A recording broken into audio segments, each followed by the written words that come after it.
నీ పరిచర్యను తుదముట్టిల్చుటే నా నియమమాయనే నీ సన్నిధిలో నీ పొందుకోరి నీ స్నేహితుడానైతినే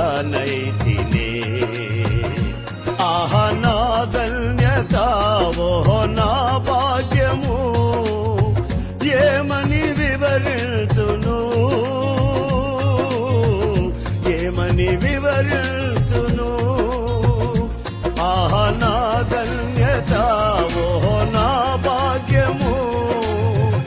ఏమని వివరితును ఏమని వివరితును నేనెందుకని నీ